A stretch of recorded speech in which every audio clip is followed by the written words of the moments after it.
Hello po sa inyong lahat, lalong-lalo na sa mga kasamahan ko sa Riders of Mindanao. Magandang araw, magandang tanghali, hapon o gabi o anumang oras na napanood nyo tong video na to.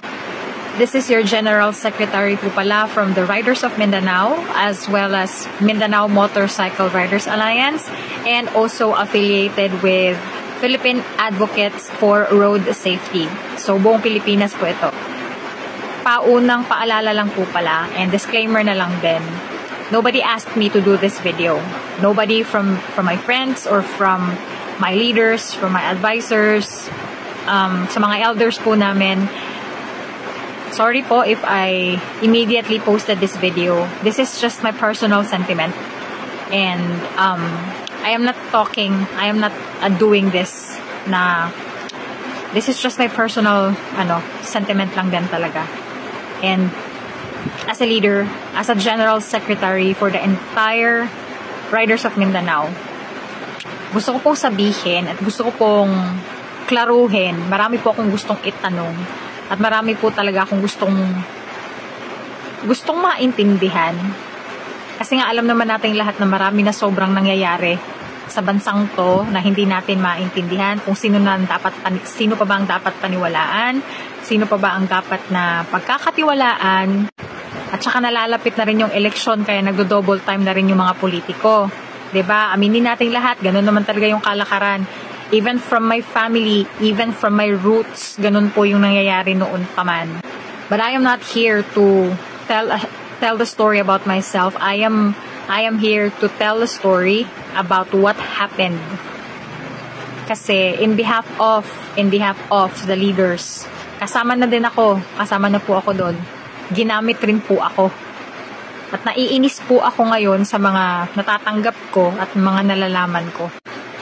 Ayoko na sana itong gawin kasi unang-una, yung apolitical ka, tapos non-partisan, wala kang pakialam sa mga mangyayari, pero yung madadawit ka, mismong ikaw madadawit ka sa issue na hindi mo man lang ginawa, hindi mo alam na mangyayari pala to, hindi mo in-expect, yung parang expect and expected nga talaga sa mga pangyayaring ganito.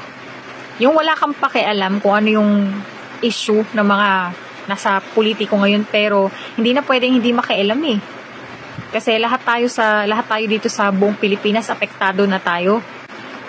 So this video is actually this goes straight for you, One Rider Party List, lahat kayo at sa RSAP, and to you also, Honorable Congressman Colonel or Retired Colonel Bonifacio Busita, and sa mga kasamahan nyo din po ng mga Mindanao RSAP coordinators nyo.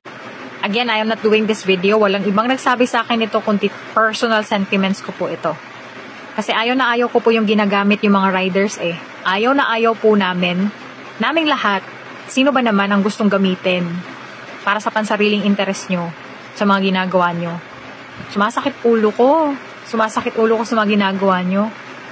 Di lang naman siguro ako, marami tayo. Halos lahat ng mga Pinoy na nasa Pilipinas ngayon. Kaka 2025 lang So actually, there's may mahabang video may mahabang conversation kasi dito sa namin, sa GC nung December 31st. Teka lang, tingnan ko muna. So yeah, greetings po kasi yun dun sa loob ng namin, GC dito sa Mindanao. Yung mga overall leaders, kasama na rin yung mga RSAP coordinators, yung mga leaders namin from different clubs and different regions, yung mga regional coordinators namin. So syempre, we are sending greetings, we are sending wishes, well wishes sa bawat isa. And then there comes this biglang may sumingit na chat. Ayokong mag-name drop kasi ayokong may madamay or ayokong, alam nyo na.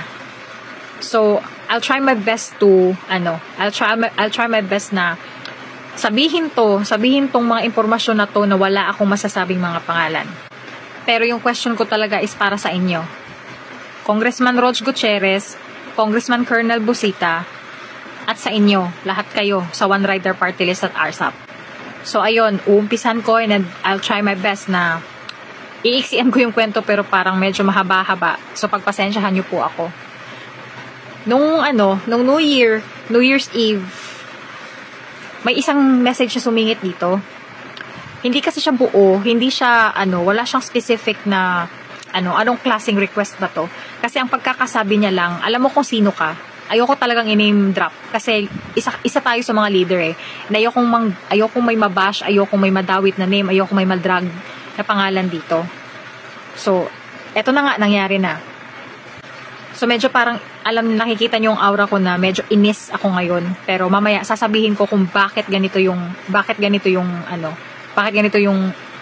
approach ko sa message na to or sa video na to. So, ang pagkakasabi sa chat is, Bisaya, tatagalugin ko. Request si Colonel Busita, inig-abot niya sa Davao. So, ang sabi dito, nag-request daw si Colonel Busita pagdating niya dito sa Davao. So since the message is not complete, so, tinry kong i-confirm. Hindi ko sa GC sinabi, hindi ko sa GC chinat, hindi ko rin sa GC inas. I personally messaged this person para maliwanagan ako kung anong request ba ang sinasabi niya about kay Colonel Busita. So, we exchange message. Maayos naman yung pag-uusap namin. Nagpakilala ako. And sinabi niya kung sino yung kung ano yung klaseng request na yun. So, dun sa conversation namin, dun ko na confirm na kamag-anak niya. So, kamag-anak niya, staff ng One Rider Party List. And, I know, sorry, staff daw. Hindi ko alam kasi hindi niya sinagot yung tanong ko eh. Kasi, kinonfirm ko if this person is staff ng One Rider or ng RSAP or kaninong staff ba to. Kasi they are confirming that last December 28, tumawag daw itong hindi ko alam kung si Colonel Busita mismo yung tumawag sa kanya, sa'yo, yung kachat ko, kung si Colonel Busita ba tumawag sa'yo or yung staff ba na kamag-anak mo. Na December 28, tinawagan ka na gusto daw pumunta dito ni Colonel Busita requesting for convoy. So, hindi pa dito nag-start yung parang nagko-confirm pa kasi muna ako eh. Kasi ayokong parang mainis, ayokong parang mag-isip ng kung ano-ano kasi it's been 3 years na kinimkim ko to and it's been a long time na gusto kong sabihin to sa lahat sa inyo nang malaman nyo ang katotohanan. So, ayan, sa GC, dun sa loob ng GC, pagkatapos namin mag-usap nung person na to, na contact daw ni Colonel Busita, nagtanong na yung mga BODs, yung mga board of directors namin, yung mga leaders namin dun sa loob. So, they're asking regarding unsa na support, anong support yun? And then, some of the leaders are now starting to ask. So, sumagot naman. Kinonfirm dito, convoy daw, ingon iya ha, inig-abot Davao. So, hindi siya masyadong maayos na pagkakachat. So, in my understanding, Colonel Busita is requesting for a convoy. So, after we had a conversation with this guy, isa sa mga tao ni Colonel Busita na, syempre, mga tao nyo sa opisina nyo, tao nyo sa team nyo, tao nyo sa grupo nyo, chinat ko. Hindi ako nireplyan. Bakit nga ba hindi ka nagre-reply? Bakit nga ba, hindi ko alam, busy kasi, okay. So, it's New Year kasi. So, ayokong basagin yung panahon. Ayokong basagin yung panahon na nagse-celebrate kayo, but at least man lang na nag-iwan ako ng message. It's okay if you don't want to reply on that day kasi nga holiday. And then, baka busy kayo, marami kayong ginagawa. Pareho naman tayo, marami tayong ginagawa. Lagi naman kayong maraming ginagawa, kaya nga hindi nyo na kami nare-replyan eh. Hindi nyo na kami dito nare-replyan sa mga tanong namin sa inyo. Since hindi nyo ako nireplyan or hindi ako nireplyan nung tauhan nyo sa RSAP at saka hindi ko alam kung ano na yung status nyo with your One Rider Party List. Ito yung gusto kong klaruhin eh. One Rider Party List, ano ba talaga yung plano nyo sa amin? Kasi, unang-una sa lahat, hindi naman kami lumapit sa inyo. Kayo ang lumapit sa amin. Pumunta si Colonel Busita dito noong February 2022. Kasagsagan yon ng ginagawa naming charity for Typhoon Odette sa Agusan del Sur sa Sibagat. So, noong mga panahon na yon, napaka-busy naming lahat. And then, timing na nagpalabas kayo ng statement na mag-iikot-ikot kayo dito sa buong Pilipinas at saka nasama yung Mindanao. And then, ayun, sobrang saya naming lahat. Kasi of course, si Colonel Busita na nakilala namin na yung slogan nyo na pagtama, kampi-kampi tayo. Sorry for my expression. Kasi parang naririndi akong, naririndi ako, naiinis ako kapag naririnig ko yung mga ganyang salita na hindi ko alam. Hindi ko alam kung ano mga tumatakbo sa isip nyo. So, lumapit kayo dito sa amin sa Mindanao, nanghingi kayo ng support. And yes, aaminin namin, kasalanan namin, hindi kami nag-research ng maayos kung sino ba naman yung mga taong nasa background ng One Rider Party List na yan. Kasi ang dami yung connection eh. Malaman-laman lang pala namin, Congressman Gutierrez, you are actually affiliated with those people pala. At saka, may mga ano pa kayo dyan sa house, yung mga hiring-hiring na ginagawa nyo. Dinadamay nyo pa yung mga taong walang kaalam-alam, yung mga taong nagsuserve ng maayos dito sa bansa natin.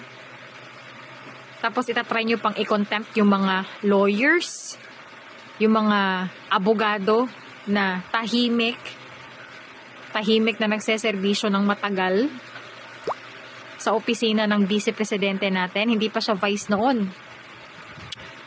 Kilala ko po personally yung mga taong pinangko-contempt nyo. I mean, not Attorney Zuleika, but yung ayoko talaga mag-name drop eh. Nakakainis. Sige, for the sake na lang na ginawa ko na to eh. Actually, Attorney Shine Fajarda and Kuya Edward Fajarda is one of our closest sa ministry before, because magkasama po kami na nag-outreach kami before sa sa community namin. And kami po yon magkasama nung 2016 na for the whole straight 1 month mahigit. 1 month mahigit yun. Every madaling araw, 3:00 ng madaling araw, gumigising po kami. And then we prayed in front of our, sa Rizal Park, sa San Pedro Square. So doon po namin hiniheld yung pagdadasal sa madaling araw. We sang songs of praises and then kasama po doon yun. So, alam mo yung sakit na mararamdaman mo na yung mga taong kilala mo, yung mga taong nagsuserve ng totoo, may genuine heart in serving the community, the Philippines, this country.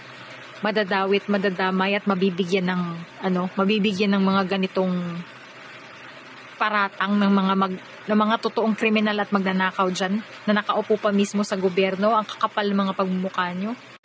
So, ayan na, nadala na ako. So, let's go back to the issue. Ngayon, bakit ako galit na galit sa One Rider Party List? February 2022, maayos po namin kayong tinanggap dito. Maayos po namin kayong kinausap. Colonel Busita, face-to-face nag-usap po tayo, remember? You went here, na-surprise po kami, pumunta po kayo dun sa lugar kung saan kami nagbebenta ng merch, at saka saan kami nagbe-display every night. So, nagulat kami dumating kayo, kasi binitbit kayo ng kasamahan namin, isa sa mga leader namin na isa ding naghirap, nagkaroon ng problema, binaliwala ang personal niyang panghanap buhay para masamahan ka dito. Kilala mo kung sino yon. Alam mo po, Colonel Busita, kung sino yung binabanggit ko ngayon. Muntika na po silang maghiwalay ng asawa niya dahil lang po mas pinili kayong suportahan dito at matulungan kayo.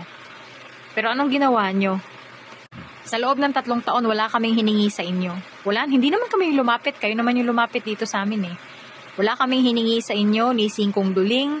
Kayo yung nag-offer na tutulong kayo for the medical assistance for the riders and their families when it comes to medical assistance. So it's the same, parang lingap lang din. DSWD, magbibigay ng GA o yung guarantee letter. So para sa akin, hindi naman yung tulong na ibibigay nyo, parang manggagaling lang din sa budget ng taxes ng taong bayan, which is lahat naman ng Pilipino or lahat naman ng members siguro ng nasa riding community nagbabayad din ng tax. So nanggaling rin sa amin yung perang yun. It's just a guarantee letter na hindi ko alam, yung guarantee letter na pinagsisend ko tsaka yung mga request na pinagpapasapasahan nyo kung kahit saan-saan. Wala po kami natanggap. Tsaka ito pang pinaka nakakainis ha. Kasi yung mga RSAP coordinators nyo dito, isa sa mga leader namin dito, at saka ako, naparatangan po kami na kung sa Bisaya pa, inugi-ugom na mo ang kwarta din kinain or kami lang yung nakinabang sa pera na pinadala dito para sa medical assistance. Hello! Nakakahiya kayo? Nakakainis po kayo. Tumigil po ako sa pagsaserve sa community namin, though we are an NGO, a non-government organization, but mas malaki pa po ang contribution ng mga riders kaysa sa inyong mga magnanakaw kayo sa gobyerno. Kung alam nyo lang kung anong paghihirap na ginawa ng mga riders, mga kapatid naming riders dito. Alam na ng mga leaders yan. Iinis ako. Ngangati yung ilong ko. Alam na ng maraming leaders yan. Sorry, parang ano kasi. Nagtatrigger yung rhinitis ko. So, yun. Alam na maraming leaders dito. Sa Visayas at sa Luzon. Lahat ng clubs, lahat ng mga nasa riding community, we do our own efforts. We shell out our own money. We do our own efforts to help the community. Meron kami mga projects sa community service, cleaning our nagko-community activity, tree planting, cleaning our beaches or shorelines, lahat yung mga ginagawa namin mga activities na ganyan para may makontribute naman. Pero we are the least people na hindi pinapansin at lagi kami nadi-discriminate. And you know, Congressman Busita, we are so happy nung nalaman namin na tumakbo ka bilang representative ng One Rider Party List, which we thought na ikaw yung front runner, ikaw yung nasa front line. Malalaman na lang namin na may isang Rog Gutierrez pala na tinuturing ni VP Inday na isa sa mga young guns. Nakikialam ka pa? No? Hindi ka namin kilala, Rog. Attorney Rog, hindi ka namin kilala. With all due respect, hindi ka namin kilala. Wala kaming kilalang Rog Gutierrez inside the riding community or whoever those people na gusto naming suportahan. Malalaman na lang namin na may mga connections kayo sa mga magnanakaw sa gobyerno. Tapos kami pa yung mababahiran ng kasalanan ngayon kasi hinahanapan kami ng sinisingil kami ng mga nasa riding community, ng mga pasyente ng pamilya, kung nasa na ba yung tulong na pinangako nyo sa aming lahat na hindi naman namin hiningi sa inyo. Kayo ang nangako pero hindi namin hiningi. Tsaka kayo yung nagbigay sa amin ng information, 'di ba? Na nagulat na lang kami. Tumawag yung kasamahan nyo sa One Rider. Tumawag dito sa isang leader namin sa Butuan. Tapos pinapunta pa ako dun sa sa anniversary nila kasi may importanteng sasabihin. At yun nga, natuwa naman kami nun kasi at last, merong madali ang aksyon ang mahihinga namin ng tulong kapag may mga pamilya ng riders at saka may mga riders na kapag nadisgrasya, agad-agad kami makakakuha ng medical assistance at madali na lang namin matutulungan yung pagbibigay ng sa kanila. Which is dito sa Davao, hindi naman mahirap gawin yan kasi may malasakit po kami. Madali po kami makakalapit agad-agad kay Senator Bongo. Tsaka dun sa ibang mga namin, pinagbibigyan namin ng mga guarantee letter. So we've experienced a lot. And then masaya kami kasi nga pinupush nyo din yung advocates nating mga riders na magkaroon ng safer streets. Yung ginagawa nating commemoration every 3rd Sunday of November, yung World Day of Remembrance, at saka yung nung nakaraang November lang, 9th tribute ride natin para sa mga naaksidente sa daan. So isa yan sa advocacy natin, Colonel Busita, 'di ba? So nag-usap tayo, face to face tayong nag-usap diyan sa dun sa nung kasagsagan nga na pumunta kayo dito. Ang dami nyo pong sentiments, ang dami nyo pong binanggit about dun sa problema nyo dyan sa Luzon, problema nyo dyan sa mga politiko na hindi ko alam, hindi naman namin wala naman kaming anong tawag dyan, hindi naman namin problema yung pinoproblema nyo dyan sa Kalakhang, Maynila. So kami dito sa Davao, we supported you. Sumuporta kami, binigay namin yung request nyo, nagpa-convoy kayo dito, sunod-sunuran yung mga riders namin dito, inabangan kayo kung saan sa ang region. Tuwang-tuwa kaming lahat dito. Kasi nga, ikaw yun eh. Si Colonel Busita yun eh. Nagtatanggol sa mga riders na inaapi. Ngayon, hindi namin alam kung tagapagtanggol ka pa ba namin, Colonel Busita, o maaasahan ka pa ba namin. Ano ba yung connection nyo pa rin? Kasi tahimik po kayo eh. Hindi ko alam kung maaasahan pa ba namin kayo. Yung mga nalalaman ko na nasa likod nyo, yung mga politikong nasa likod nyo, yung mga magnanakaw, yung mga nangkakamkam, ang lahat ng mga Diyos na po bahala sa inyo. If we prayed intensely nung nakaraang 2016 election, dodoblehin pa po namin yan ngayon. Opo, bago po nag-2025, pinagpanata po namin ito. Ako din, bago ko ginawa tong video na to, nagpanata muna ako. Humingi ako ng wisdom, ng tulong sa Diyos para sabihin to at sabihin sa lahat ng Pilipino, sabihin sa mga kapwa kong rider kung ano yung naranasan ko sa inyo. Pinagpasapasahan niyo ako kung kani-kanino. Nag-message ako. Tumawag pa mismo ako dun sa isang kasamahan nyo. Ayoko mag-name drop. Ikaw na mismong laging kasama ni Colonel Busita. Diba nag-message ako sa'yo, sino ang dapat kong tawagan? Kaninong opisina ko isisento? At saka sinabi mo, mapupunta dun sa sino ba yung hindi affiliated. Ay nako, hindi siya affiliated ng opisina nyo, pero ibang assistant yung makakatanggap nito, kaya pala hindi ako nakaka-receive ng response. Nire-review nyo ba yung mga email namin? Nire-review nyo ba yung mga messages namin? Parang hindi. No? Diyan lang naman kayo sa Kalakhang, Luzon may Hindi ko alam. Hindi na rin ako umiimik. Hindi na rin kami nagpa-follow up. Nag-follow up kami siguro ilang beses kasi maraming pasyente yon. Maraming pasyente akong na-assist nun. Tapos nadamay pa kami. Sasabihin pa ng mga tao sa amin na nakatanggap kami ng pera mula sa inyo. Tapos kami lang daw ang nakinabang. Binulsa namin. Kami pa talaga yung naging magnanakaw, no? Ang galing. Kaya sobrang inis ko. Kasi sa sobrang daming taong umasa sa inyo, pinabayaan nyo.